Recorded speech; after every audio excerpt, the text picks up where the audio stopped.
Hey, everybody, it's your girl, Author Doc B. She's in the building. And of course, my VPN is not working.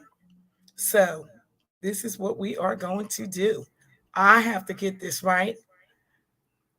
And it seemed like I'm on so many different places because I thought I wasn't going to have. See, I keep freezing. I don't like that. So, we're going to fix it. Before we bring our guests on, let me fix my VPN. That way we can um, get running just a little bit better. So it's your girl, Author Doc B. She's in the building, and we have a special treat for you tonight. Thank you all for joining. Bring it to the table.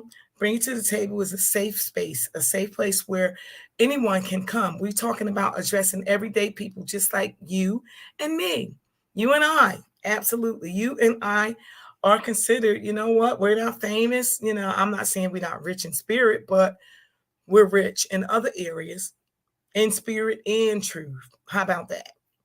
Um, but this is a place where you can come to discuss things, anything that you have overcome, conquered, survived, and living beyond your dreams. And everyone knows that this stemmed from my book, of course, The Three C's. Do me a favor, please click like and share. And by the way, we're on tour now.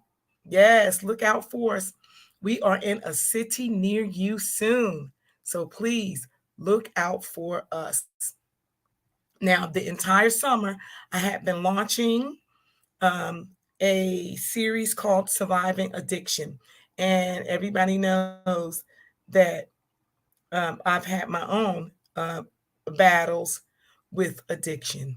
And so at this time, okay, let me just make you all. I'm going to edit the privacy and I'm going to go public. Okay, so we went public. All right, so now you're all public. And let's go down here and make it public. I'm all over the place, so I just need to make things public and get my VPN working correctly. And we good to go. We are good to go. It went out on me right before, a minute before 8 o'clock. But we have a special treat for you tonight. We have Islah Samirah Bea. I hope I said that right. Islah Samirah Bea. She's going to tell you who she is. She's going to tell you her story, but she's very, very, very near and dear to my heart. And I have no idea where I would be in this wonderful city of Atlanta, especially in my personal recovery, if it was not for her. Okay? Because my higher power, which I choose to call Allah, delivered me straight to her when I got here. So I'm going to bring her on and we are going to get started with these questions because, I got some, let me tell you.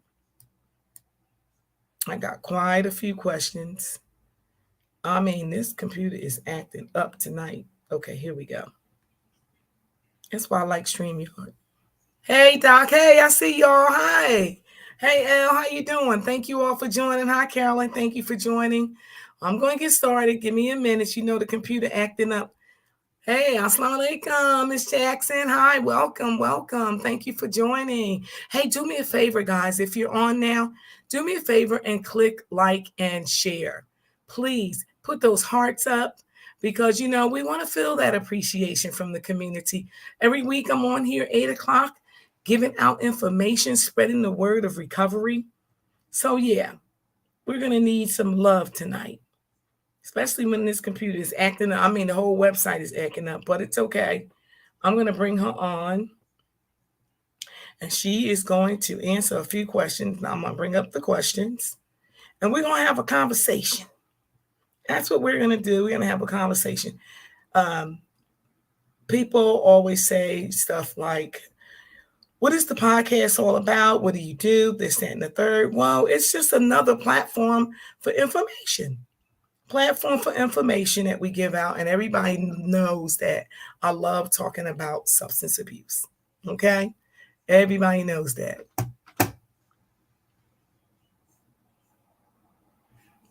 And she is backstage, so we're going to give it a minute. Let me see, what can I say about this lady out that I know? Well, I know that she is spiritual. I know that she loves God. I could tell you that much. Um, she don't play no games. Mm-mm. She don't play no games. If you go, she shoots straight from the hip. If you go there with a problem, she is going to move straight to the solution. She gonna say, "Damn all that. Let's talk about." She gonna get right to it. So my VPN is coming in now, and I'm gonna bring her on now. Everyone, let's please give a warm welcome for Isla. Oh, I see those hearts. Thank you. She's coming in. Let's bring her in. Can you see me?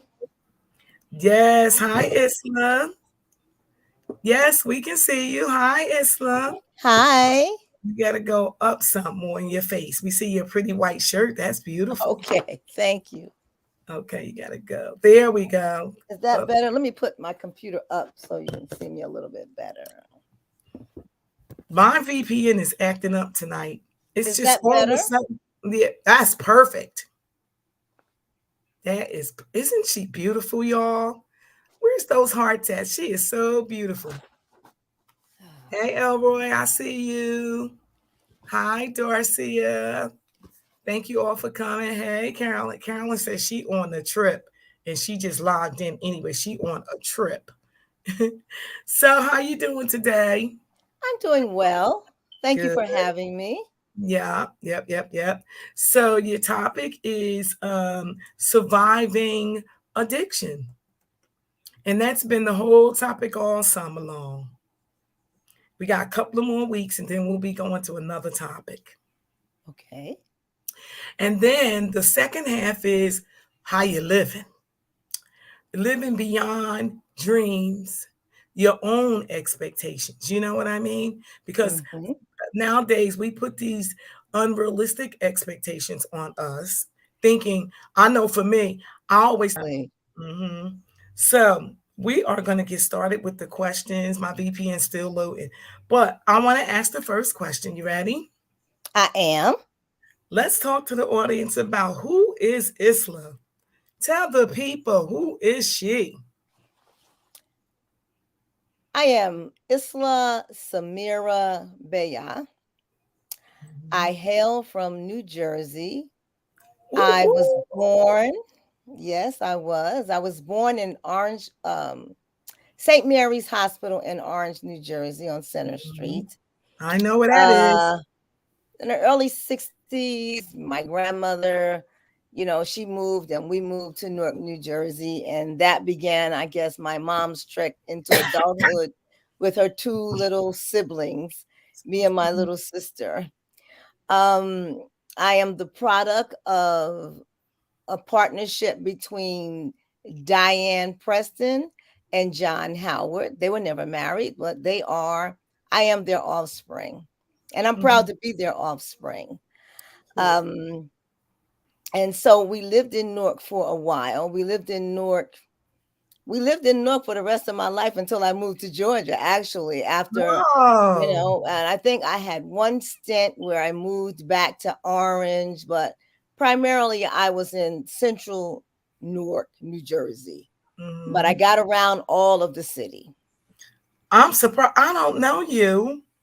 And I'm born and raised in Newark. That's really weird. But I know you now. How about Well, that? there are the time zones and the time eras. I was born in Yeah. 56, so I missed a few people, but I'm glad to have met many of them because they're part of the family. Hmm. Hmm. Well, I'm 10 years later. Okay. So that's I okay. still met you. You're still a part of it. Uh-huh. Yeah. Hmm. And for that, I'm truly grateful. So now you guys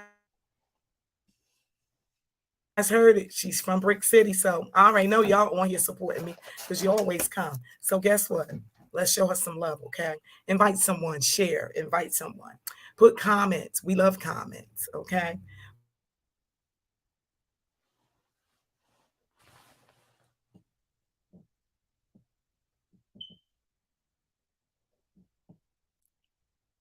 We'll answer any questions you have. You see, I keep getting for some odd reason. Okay. Are you here? Are you still there? I would like to finish My name. answering the question. Oh yeah, we're here. Go ahead. We're listening. We can This is hear you. Samirah Bayah, and I'm the blessed daughter of Diane Preston and John Pollard. Um, it gives me the first of many titles of a daughter. That's how I became a daughter. I am the carrier of many titles: a divine sacred woman, a Muslim, sister, mother, auntie, cousin. And there are the other titles of artist, writer, and author. And I practice one or two of the spiritual arts, that being crocheting, knitting, and things such as that, and also reading.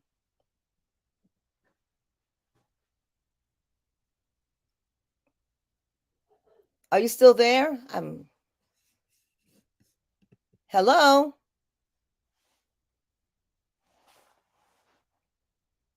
Hello?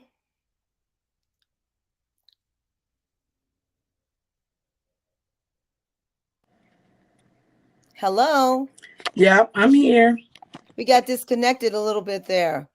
Yeah, that's my fault. But go ahead. I'm here now. Okay. I just switched devices. Okay.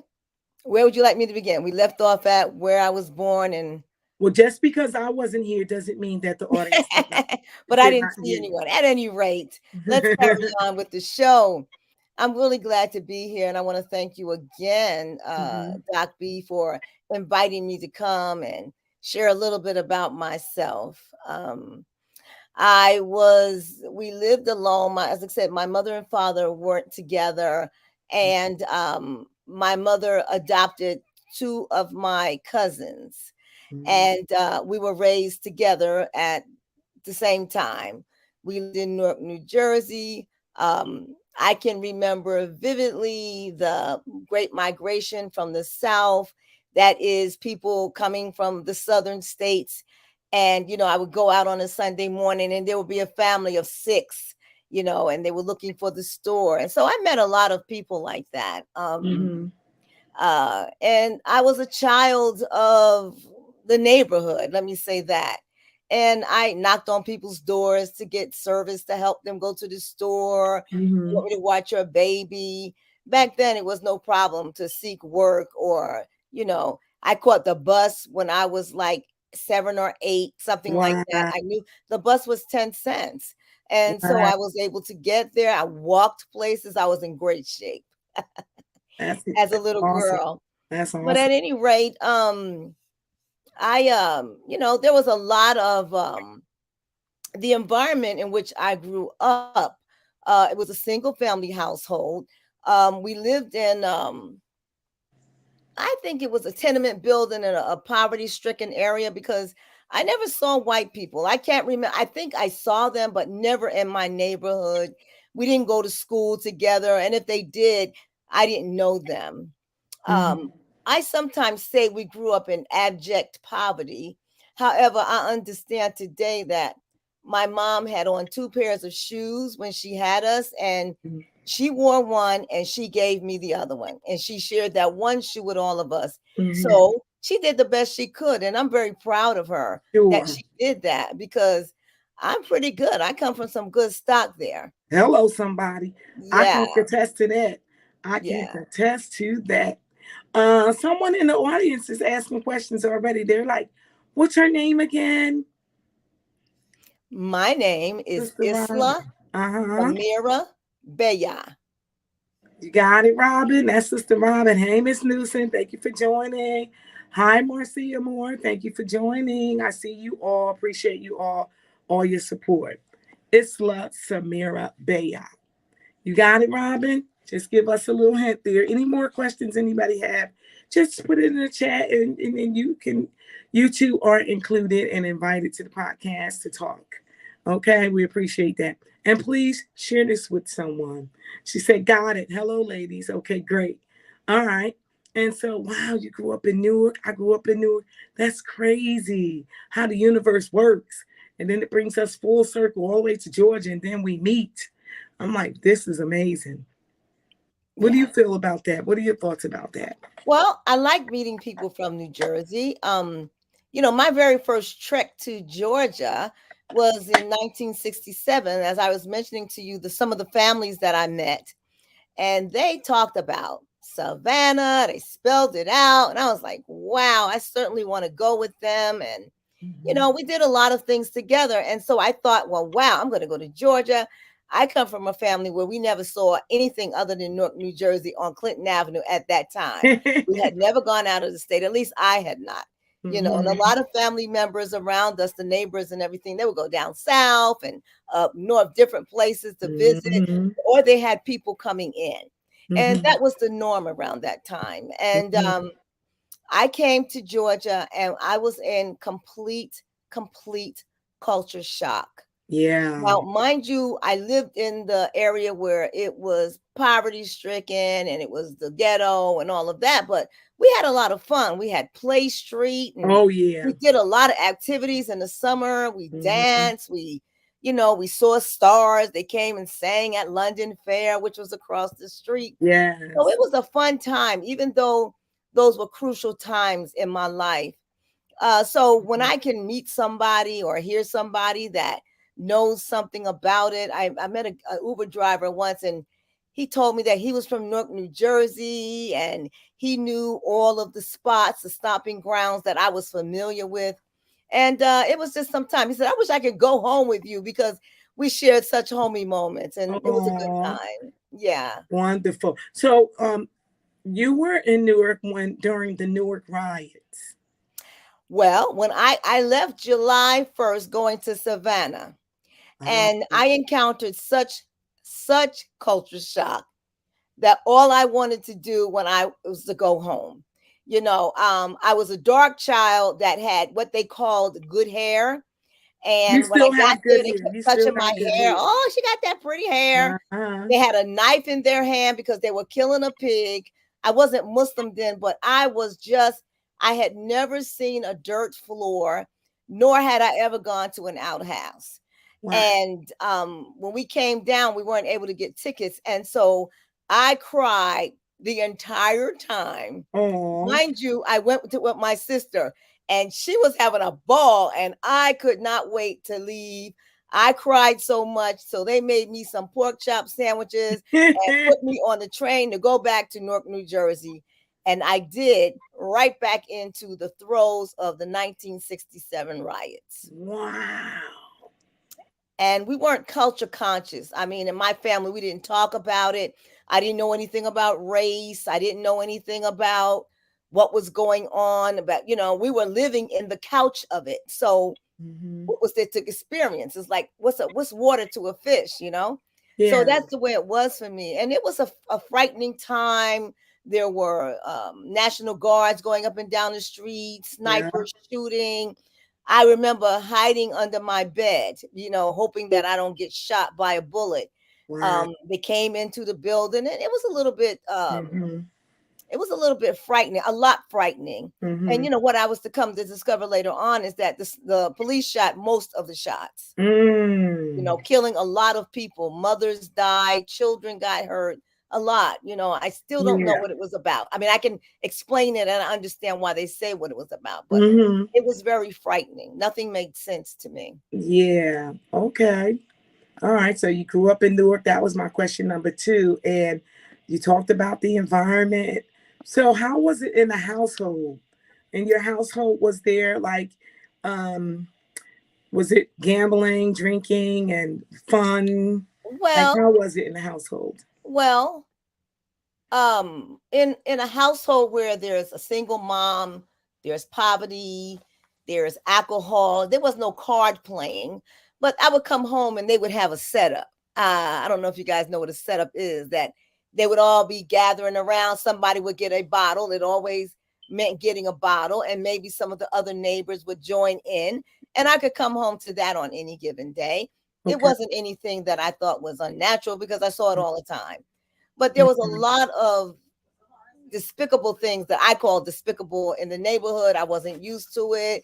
Guys, hitting you on your behind, a lot of violence. It was a lot different than I experienced in Orange, but I remember I was a child. And so, there was drinking all the time, and everybody drank. And I don't recall cars, but I do remember that in the building, there was always someone that sold alcohol on the weekends, or Mm-hmm. to get them after hours, or she had the card game at night. And unfortunately, what would happen during those times is that some of the men would come to the ladies' houses and fondle their daughters, and saying things to them that uh, weren't respectable. Let me say I that. get it. You know, Mm-hmm. I get it. there would be a lot of unfortunate circumstances has happened at that time. Mm-hmm. And I guess the women were unawares, but there were a lot of people doing a lot of things, and it was a building. So in each building was like a whole nother world. Each building in each apartment was a whole nother world. Yeah. There were prostitutes.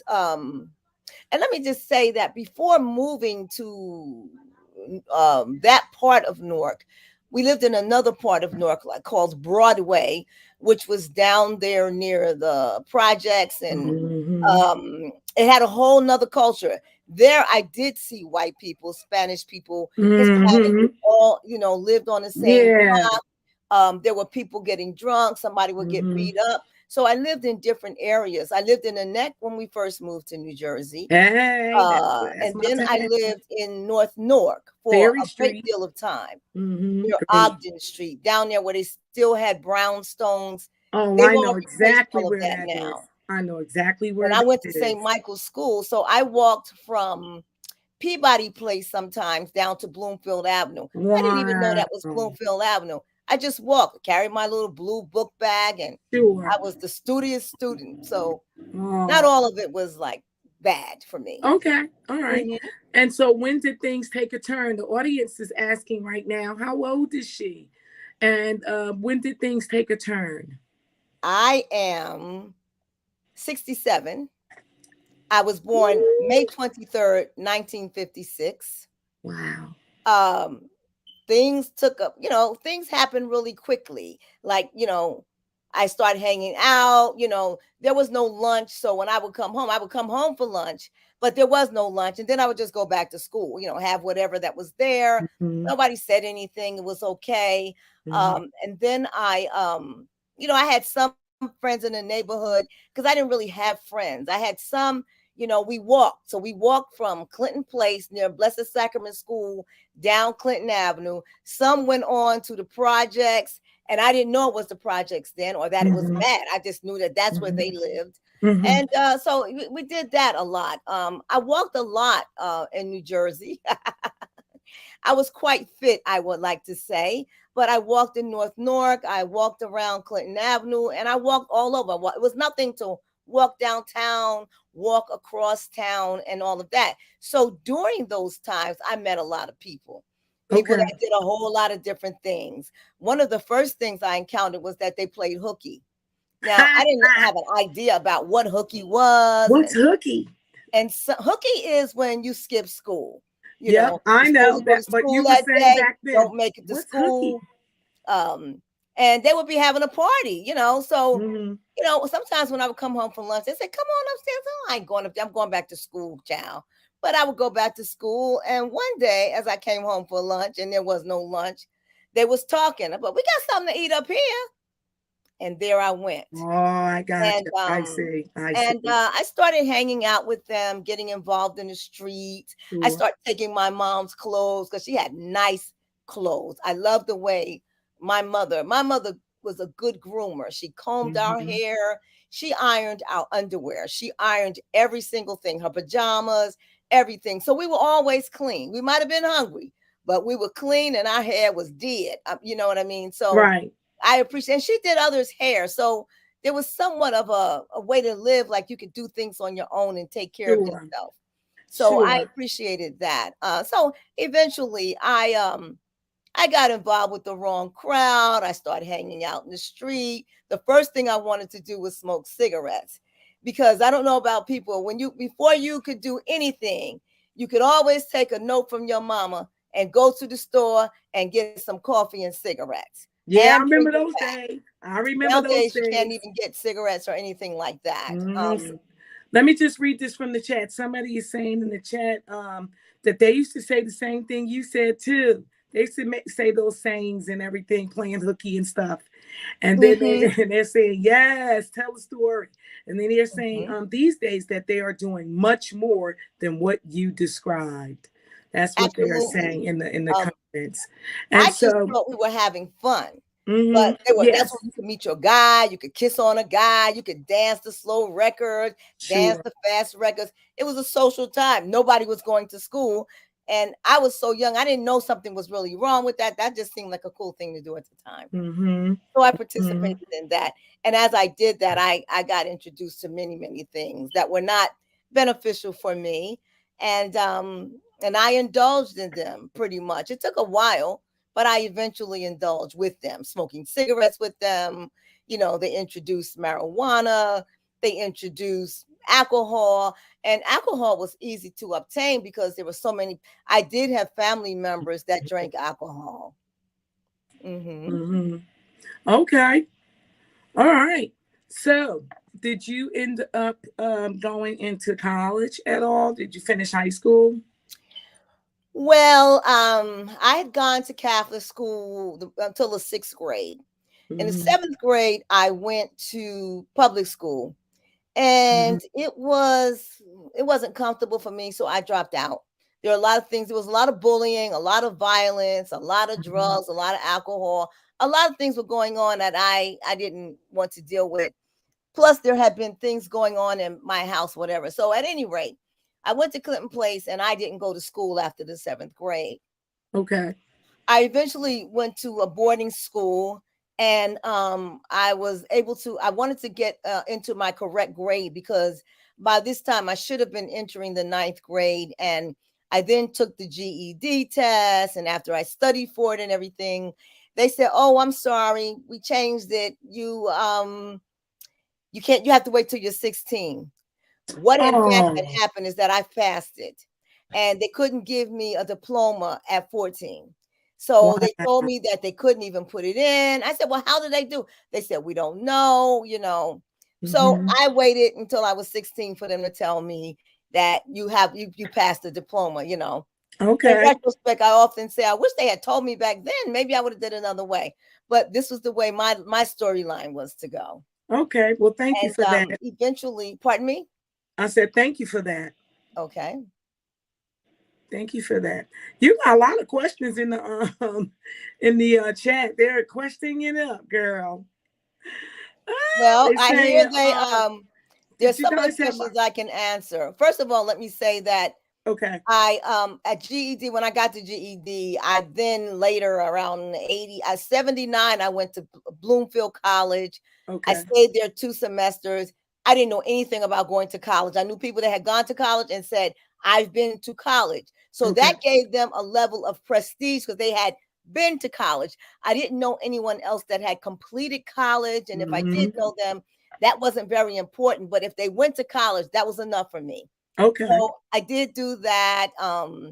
I had my first child at 75, my second one in 76, and my third one in 78. And in 79, I embarked again at Essex County College. And I nice. did that for a little while, but I couldn't pass the math. Keep in mind that I didn't want to learn because I thought since I passed my GED so early, I was brilliant, I was smart, and I should be Hello. able to do this, but I wasn't. No. And yes, we had to bring in at some point we had to come in the house when the street lights were on. My mother Mhm. would yell out the window and call us, and of course we would come running. Did And they call your whole there's a name? question about did our family eat dinner together? Yeah, When there was dinner, we all ate around the same time. Did we eat together, like as in sit around the table? No, right. we did not do that. Okay, good. Yeah. That's good. I'm going to move on to the next question. Okay. Oh my goodness, you killing the game. Well, there it is, ladies and gentlemen. You heard it right here on Bring It to the Table. Isla Samira Bea is killing the game. She is telling it like it is. She has visited the 60s, the 70s, and she is going to bring us on into date. I cannot wait. She went to college. She got her GED. Even after a life of substance abuse and alcohol abuse, she still managed to rise. Okay, so we're going to talk now about um, the service that she provides to other people. How does that look in your life today? What does your personal recovery really look like? What does it look Well, like? let me add to that. I also got my bachelor's degree from Georgia State University and my master's in counseling from Liberty University. I Yeah. don't want to get I don't want to get a doctorate at this time. I'm kind of finished. Oh, you're already a doctor. You're Yeah, just, I mean, I like what I you're do. professional. I like, upon getting into recovery, I began to fulfill my dreams.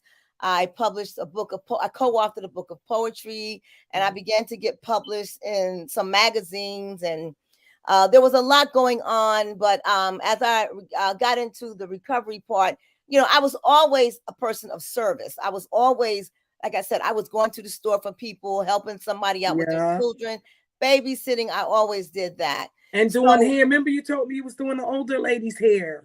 yeah, I would scratch their hair. I don't know if a lot of people know about that, but when I was like first grade, I used to scratch hair. I would Mm. go to a woman's house and she said, "You want to sweep my floor? You do this? Well, come on in here and scratch my hair, child." And I would sit on the chair and she would sit in between my lap and I would scratch the dandruff out their hair. That's an old something. I've never heard anybody doing it anymore. I But you made a part lot of the money hair, doing that. you scratch the dandruff out. And I did that for a lot of women. And because when I did that, they talked to me. And so I always say now that I always sat at the feet of women, of wisdom with women.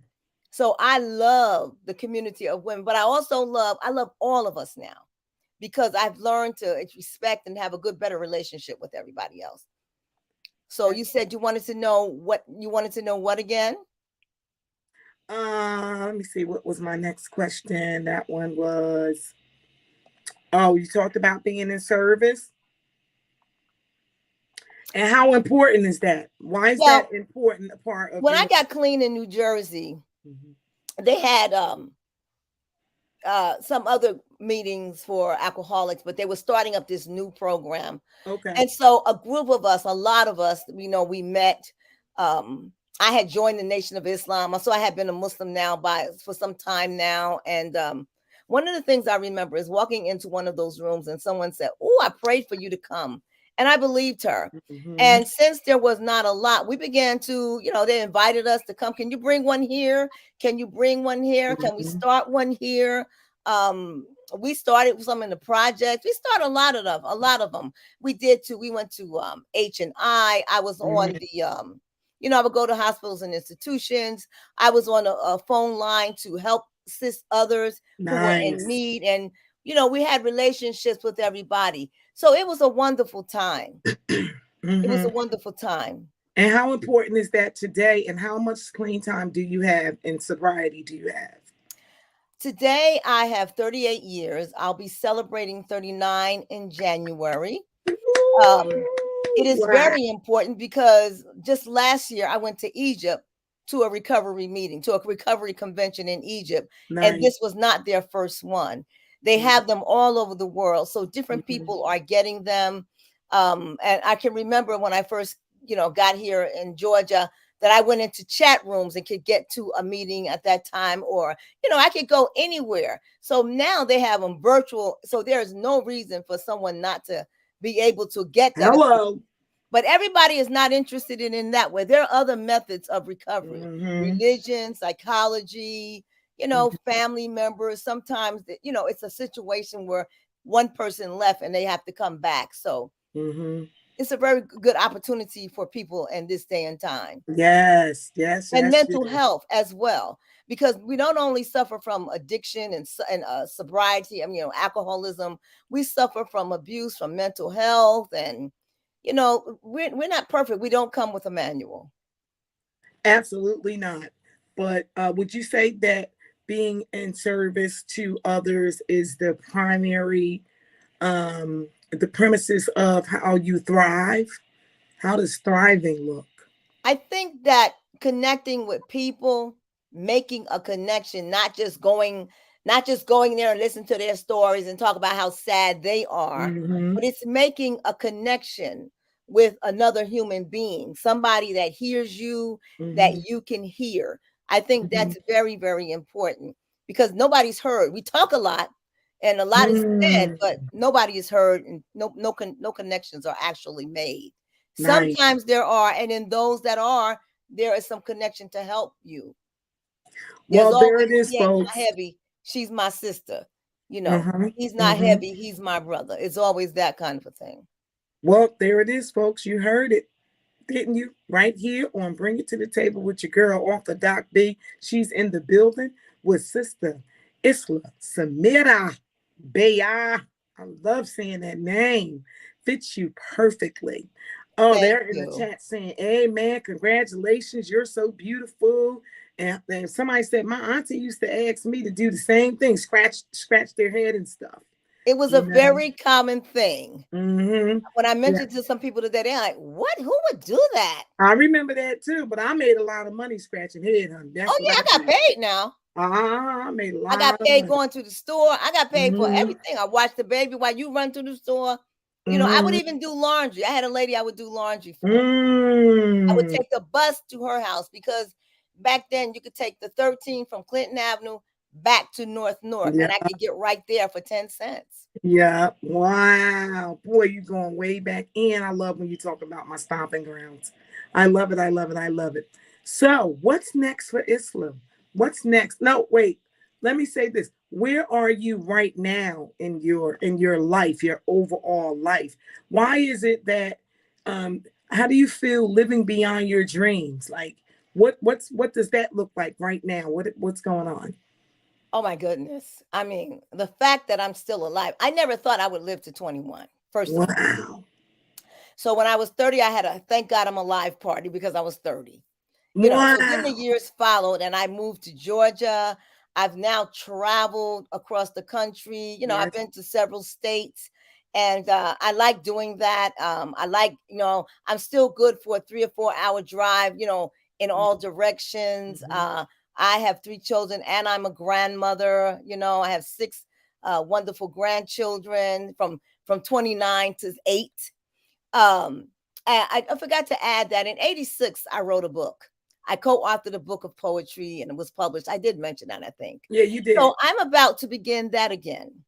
I Mhm. am moving beyond my wildest dreams and whatever is put before me. And there are some words coming on paper, some words coming on a podcast, some presentations. Just keep looking.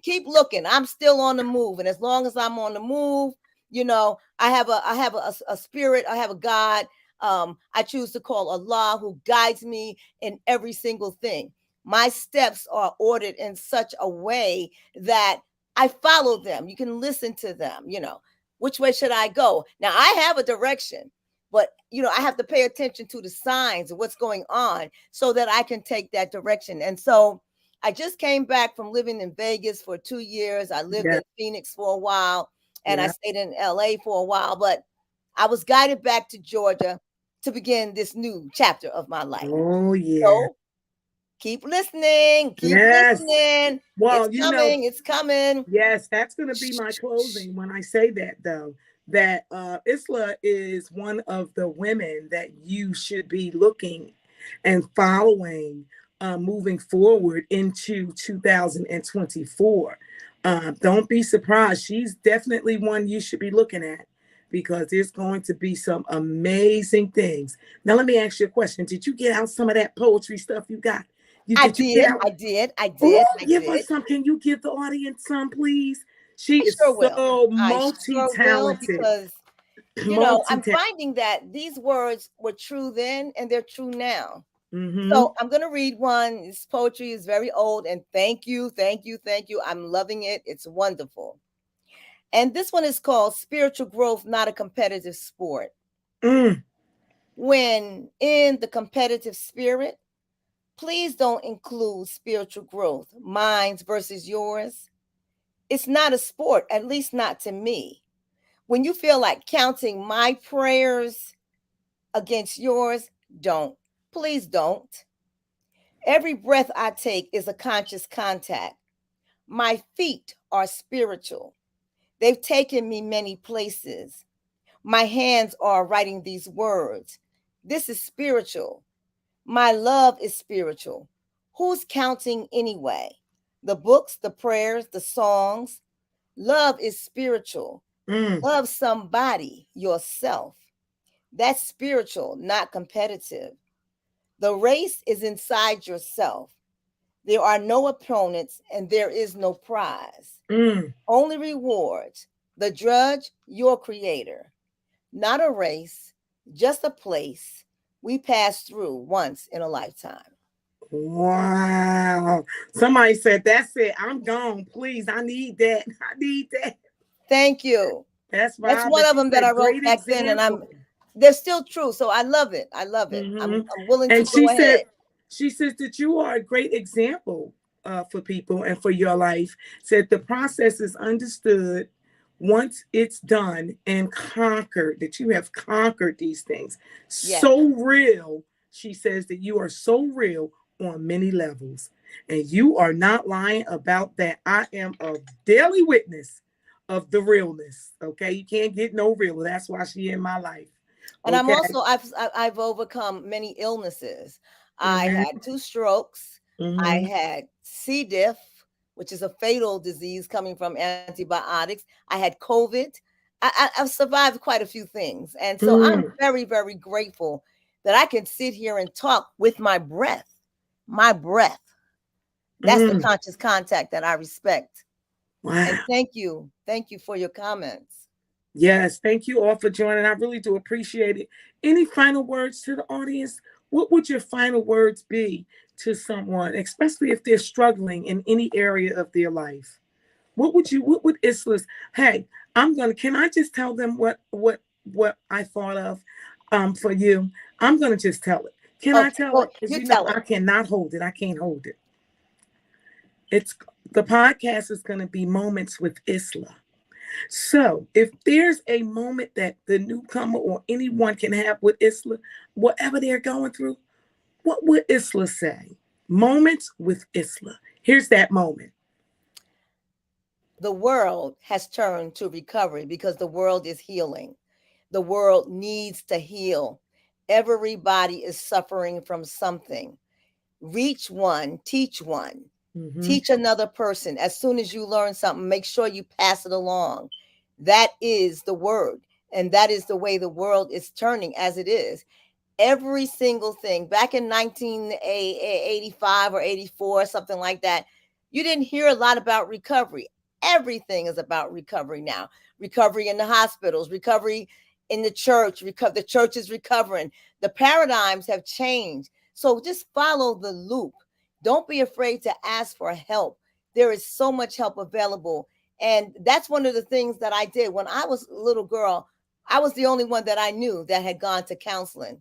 Mm. Now, one in every 20 people, I'd say, have at least been to a counselor. They're pastors or they're ministers. They're Mm-hmm. taking on the role of counselors. They're beginning to appreciate their roles. And Yeah. we all have a role for someone. Mm-hmm. So take that in hand Yeah. because the rope of God is filled with people.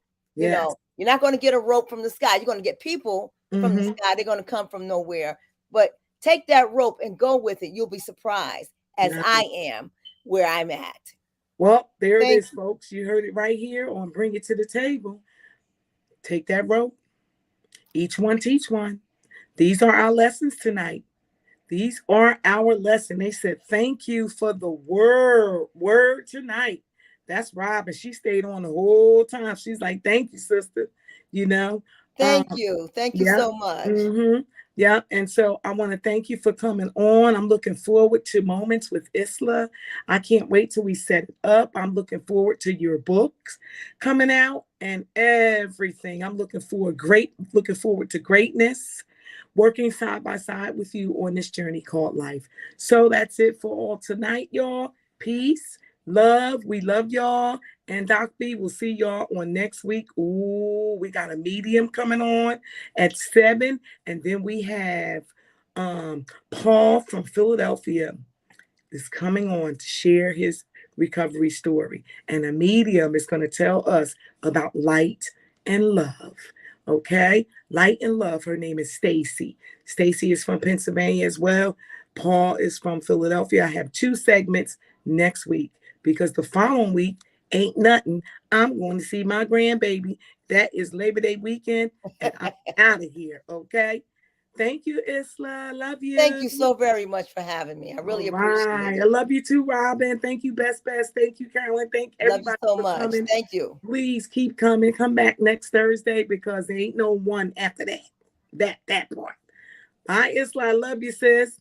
Love you back. Thank you All so right. much. Yep. And I will definitely still going to be on Spotify. I'll send this to you on Spotify and YouTube. And Okay. it's already on your Facebook page. All right. Thank you so very All much. right. Yeah. And thank you for coming on. Thank you for having me. I'll Yeah. come back. Believe me, I'll be Oh back. yeah.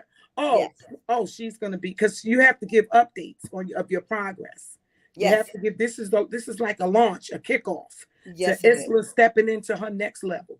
It's And going thank down. you for listening to all the listeners and the commentary. I Mhm. appreciate them. And you don't want to miss it. All right. Thanks. Okay.